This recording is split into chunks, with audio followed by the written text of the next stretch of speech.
Cuando mi esposo rechazó la ayuda de mis padres sin decirme nada, sentí algo que jamás había sentido con él. No fue solo enojo. Fue traición.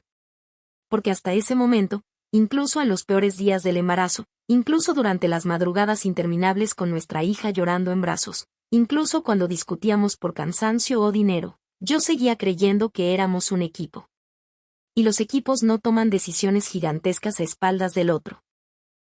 Mucho menos decisiones que cambian el futuro de una familia. La pelea empezó un martes por la noche, pero la verdad es que venía construyéndose desde hacía meses. Quizás desde antes de que naciera nuestra hija. Quizás desde antes de casarnos. Quizás desde el momento en que dos personas que venían de mundos tan distintos decidieron que el amor iba a ser suficiente para unirlos. Spoiler, el amor ayuda, pero no borra todo lo demás. Yo conocí a Amir cuando tenía 19 años. Trabajaba medio tiempo en una cafetería cerca de la universidad. Él iba casi todos los días después del gimnasio y pedía exactamente lo mismo, café negro sin azúcar y un pan de queso. Durante semanas apenas hablamos. Hasta que un día olvidé mi cartera en el autobús y me puse a llorar detrás de la caja registradora porque no tenía dinero ni para regresar a casa. Amir dejó $20 sobre el mostrador y dijo: «Devuélvemelos cuando puedas». Eso fue todo. Sin intentar impresionarme. Sin coquetear. Sin hacerse el héroe. Después empezó a quedarse más tiempo hablando conmigo. Me contaba sobre su infancia, sobre cómo había llegado al país a los 12 años sin hablar inglés, sobre cómo sus padres trabajaban turnos dobles limpiando oficinas. Me hablaba de dinero como si fuera algo sagrado. Y honestamente, para mí lo era un poco menos. No porque fuera una niña rica multimillonaria ni nada parecido. Pero crecí cómoda. Muy cómoda. Mis padres también fueron inmigrantes, pero tuvieron muchísimo éxito. Mi padre fundó una empresa de importaciones y mi madre, aunque estudió economía, terminó administrando varios negocios familiares. Nunca nos faltó nada. Clases privadas. Vacaciones. Escuela cara. Departamento amplio. Niñera cuando éramos pequeñas. Mi madre tenía una visión clarísima de mi futuro desde que yo tenía memoria. Mi hija será abogada, decía orgullosa. O doctora. O jueza. O diplomática. Algo grande. Algo elegante. Algo que pudiera presumir frente a sus amigas. Y durante mucho tiempo yo también imaginé mi vida así. Por eso cuando le hablé de Amir por primera vez, su reacción fue inmediata. ¿Qué hace? Es supervisor en logística. ¿Y estudió? No pudo terminar la universidad. Vi cómo algo cambiaba en su expresión. No era odio. Era decepción. Como si hubiera descubierto que yo estaba desperdiciando mi potencial. Mi padre fue más amable al principio, pero tampoco estaba convencido. Solo quiero que no te conformes demasiado rápido, me dijo una vez. Yo defendía a Amir constantemente. Porque de verdad era bueno conmigo. Atento. Responsable. Cariñoso. Nunca me gritó. Nunca me faltó al respeto. Nunca me hizo sentir menos. Y además trabajaba más duro que cualquier persona que hubiera conocido. Mientras muchos chicos de mi edad seguían viviendo con sus padres y gastando dinero en fiestas, Amir llevaba años manteniendo a su familia. Eso me impresionaba. Había algo muy masculino en su forma de asumir responsabilidades. Algo que me hacía sentir segura. Mis amigas no lo entendían. Es muy intenso, decían. Tal vez sí. Pero también era estable. Cuando nos fuimos a vivir juntos, él tenía 23 y yo 19. Rentamos un pequeño estudio horrible con paredes delgadas y vecinos escandalosos, y aún así recuerdo esos meses como algunos de los más felices de mi vida. Éramos pobres, pero felices. O quizás felices porque todavía éramos demasiado jóvenes para entender lo difícil que puede volverse la vida real. Todo cambió el verano pasado. Yo acababa de graduarme y había sido aceptada en una excelente facultad de Derecho. Tenía planes claros por primera vez. Y entonces vi 2 líneas rosas en una prueba de embarazo. Recuerdo quedarme sentada en el borde de la bañera durante casi una hora mirando la prueba como si fuera a cambiar. No lloré al principio. Solo sentí miedo. Muchísimo miedo. Cuando se lo dije a Amir, pensé que entraría en pánico. En cambio, me abrazó. Y luego sonrió. Vamos a estar bien, dijo. Yo no sonreí. Porque en mi cabeza todo estaba derrumbándose. La escuela. Mi carrera. Mi independencia. Mi futuro. Cuando mis padres se enteraron, fue peor. Mi madre lloró durante 2 días. No porque odiara a los bebés. Ni porque odiara a Amir. Sino porque sentía que mi vida se estaba desviando. Apenas tienes 21 años, me decía. ¿Por qué tienes tanta prisa por sacrificarte? La palabra sacrificar se me quedó grabada. Porque así empezó a sentirse todo. Un sacrificio. Amir quería casarnos. Mis padres querían que considerara interrumpir el embarazo. Yo estaba en medio sin saber qué demonios quería realmente. Al final decidí continuar. Y honestamente, incluso ahora sé que fue la decisión correcta para mí. Pero correcta no significa fácil. Nos casamos rápido y sin demasiada celebración. Mi madre apenas sonrió en las fotos. Recuerdo que después de la ceremonia me tomó de la mano y me dijo algo que jamás olvidaré. Nunca imaginé que tu vida terminaría así. Terminaría. Como si el matrimonio y la maternidad fueran el final de algo. En ese momento me dolió muchísimo. Ahora entiendo que ella hablaba desde el miedo. Pero igual dolió. Nos mudamos al apartamento de Amir poco antes de que naciera la bebé.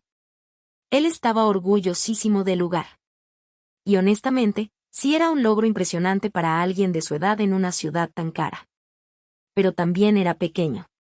Muy pequeño. 70 metros cuadrados. Una habitación. Un estudio diminuto. Ventanas estrechas. Poca luz. Cuando llegó la bebé, el departamento empezó a sentirse aún más chico. Pañales. Biberones. Ropa. Llanto. Cansancio. Todo ocupaba espacio. Especialmente el cansancio. El posparto me destruyó. Nadie me preparó para eso. Todo el mundo habla del embarazo. Del parto. De la maternidad. Pero nadie habla suficiente de lo sola que puedes sentirte después. Yo veía fotos de mis amigas en Europa, empezando maestrías, trabajando en oficinas bonitas, saliendo a cenar. Mientras yo llevaba 3 días sin lavarme el cabello y lloraba porque mi hija no dejaba de llorar tampoco. Me sentía atrapada. Y luego me sentía culpable por sentirme atrapada. Porque amaba a mi hija. Dios, la amaba muchísimo.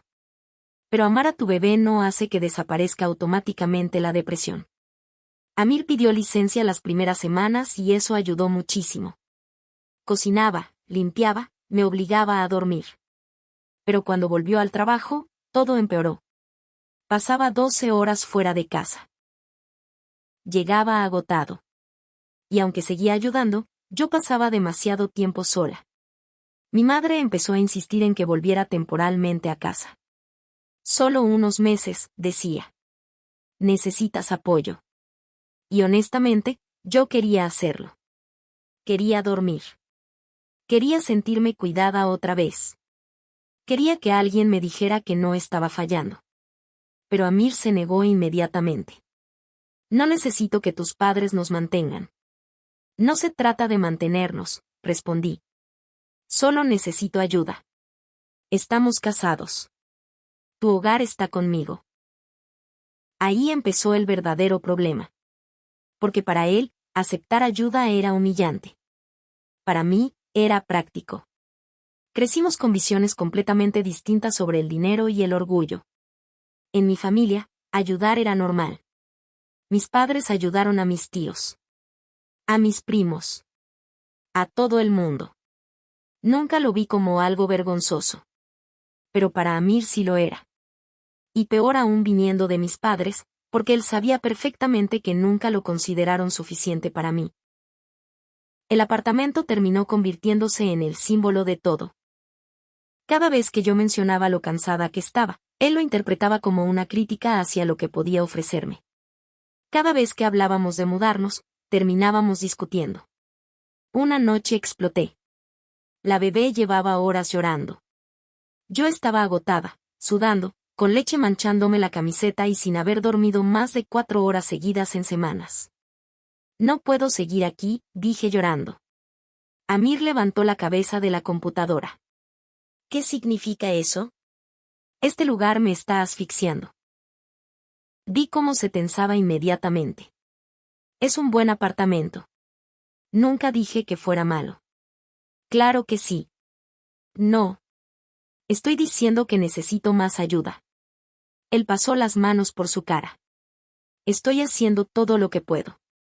Y era verdad. Ese era el problema. No era un hombre flojo. Ni irresponsable.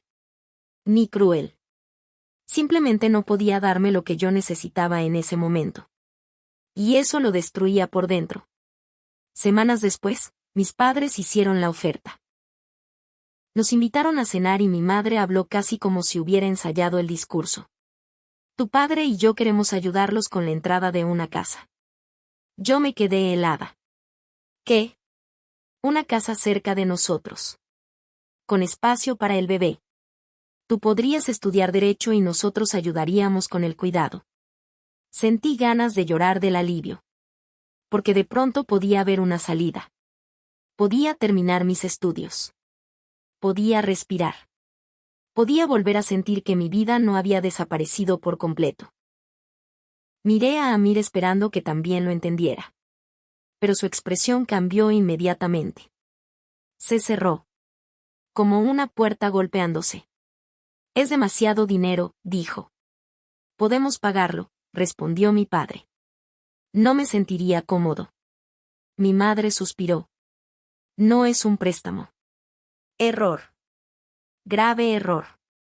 Vi cómo el orgullo de Amir se encendía instantáneamente. Porque para él eso sonó como caridad. Y Amir preferiría morir antes que sentirse un caso de caridad. Durante el camino a casa casi no hablamos. Finalmente le dije. ¿Por qué reaccionaste así? Porque no quiero que tus padres crean que tienen derecho a decidir nuestra vida. Nos están ayudando. No. Están comprando control. Me molesté. Eso no es cierto. Él soltó una risa amarga. Tu madre literalmente piensa que arruiné tu vida. No supe qué responder porque, bueno. Mi madre sí pensaba eso. Las siguientes semanas fueron tensas. Intentábamos hablar del tema pero nunca llegábamos a nada. Yo insistía en que era una oportunidad increíble. Él insistía en que podíamos salir adelante solos. Solo necesito un año más, decía. Estoy cerca de un ascenso. Yo no quiero esperar años para sentirme mejor. Entonces trabaja mientras tanto. Eso me dolía muchísimo. Porque significaba renunciar otra vez a mis estudios. Y sinceramente, empezaba a resentir todo lo que había dejado atrás. Un domingo discutimos tan fuerte que la bebé empezó a llorar. Yo estaba agotada emocionalmente. ¿Por qué es más importante tu orgullo que mi bienestar? Él me miró como si lo hubiera golpeado. ¿Eso crees?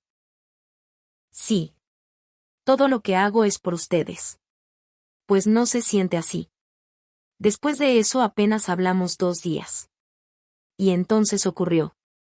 Yo estaba en casa alimentando a la bebé cuando mi madre me llamó. Su voz sonaba extraña. ¿Amir habló contigo? No. ¿Por qué? Hubo silencio.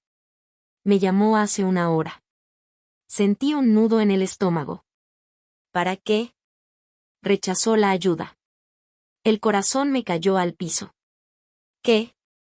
Dijo que agradecía la oferta pero que no quería volver a hablar del tema. No recuerdo haber colgado. Solo recuerdo quedarme inmóvil mientras la bebé dormía sobre mi pecho. Y luego sentir una rabia tan intensa que me hizo temblar. Cuando Amir llegó esa noche, exploté. ¿Cómo te atreviste? Se quedó quieto en la puerta. ¿Tu madre te llamó? Claro que me llamó. ¿Quién demonios te crees para tomar esa decisión sin mí? Él intentó acercarse. Quería resolverlo. No. Querías controlarlo. No podías seguir esperando mientras tu familia decidía nuestro futuro. Nuestro futuro también es mío. La discusión se volvió horrible. Gritos. Llanto. Acusaciones. Le dije cosas terribles. Que estaba arruinando mi vida. Que prefería sufrir antes que aceptar ayuda. Que su orgullo estaba destruyendo nuestro matrimonio. Y entonces pasó algo que nunca había visto. Amir empezó a llorar. No discretamente. Llorar de verdad. Se sentó en la cocina cubriéndose la cara mientras intentaba respirar. Eso me asustó más que los gritos. Porque Amir nunca lloraba. Jamás. Tardó varios minutos en poder hablar. No entiendes lo humillante que es esto para mí. Yo seguía furiosa. ¿Humillante? ¿Y yo qué? ¿Crees que no me siento perdida? Él levantó la mirada. Tenía los ojos completamente rojos. Tu familia piensa que no soy suficiente. Y quizá tienen razón. Eso me rompió un poco. Porque de pronto entendí algo. Todo este tiempo yo veía el problema como una simple decisión financiera. Pero para él era mucho más. Era identidad. Valor. Masculinidad. Orgullo. Amir había pasado toda su vida intentando demostrar que podía construir algo desde cero. Y aceptar dinero de mis padres se sentía, para él, como admitir derrota. Como confirmar exactamente lo que mi madre siempre había creído. Que yo merecía a alguien mejor. Nos quedamos en silencio muchísimo tiempo. Finalmente habló otra vez. Necesito sentir que puedo darles una buena vida sin deberle nada a nadie. Yo me limpié las lágrimas. Pero yo no necesito eso. Él cerró los ojos. Y ahí entendí el verdadero problema. No estábamos peleando por una casa. Estábamos peleando por dos maneras completamente distintas de entender el amor. Para mí, amar también era apoyarse. Aceptar ayuda. Construir en comunidad. Para él, amar era cargar el peso solo para protegernos. Ninguno estaba intentando hacer daño. Pero aún así nos estábamos destruyendo. Los días siguientes fueron incómodos. Mi madre estaba indignada. Mi padre decía que Amir era orgulloso. Mis amigas me preguntaban por qué seguía complicándome la vida. Y honestamente, por momentos yo también me lo preguntaba. Porque sería mucho más fácil si Amir simplemente aceptara. Tendríamos una casa más grande. Yo volvería a estudiar. Mi madre ayudaría con la bebé. Todo sería más sencillo. No. Pero las cosas importantes rara vez son tan simples. Una madrugada encontré a Amir sentado solo en la sala mirando ofertas de empleo en su laptop. Eran casi las 3 de la mañana. ¿Qué haces? Cerró la computadora rápidamente. Nada. Me senté a su lado. Enséñame. Había aplicaciones abiertas para segundos trabajos. Turnos nocturnos. Fines de semana. Horas extra. Sentí un vacío horrible en el pecho. ¿Planeabas hacer esto? Necesitamos más dinero. Amir. No quiero que sientas que arruinaste tu vida conmigo. Esa frase me destruyó. Porque jamás quise que se sintiera así. Me acerqué y apoyé la cabeza en su hombro. No arruinaste mi vida. Tu madre cree que sí. Mi madre no decide eso. Se quedó callado. Y por primera vez en mucho tiempo, intenté mirar la situación desde sus ojos. Él no creció pensando que alguien vendría a rescatarlo. No aprendió a depender de nadie. Todo lo consiguió trabajando. Y ahora el amor de su vida le pedía aceptar ayuda de personas que lo despreciaban. Claro que le dolía. Eso no significa que yo estuviera equivocada. Solo significa que él tampoco era un monstruo egoísta. Con el tiempo empezamos a hablar mejor. No a resolverlo. Solo a escucharnos. Yo le expliqué cuánto miedo tenía de perderme a mí misma. Como sentía que la maternidad había consumido mi identidad.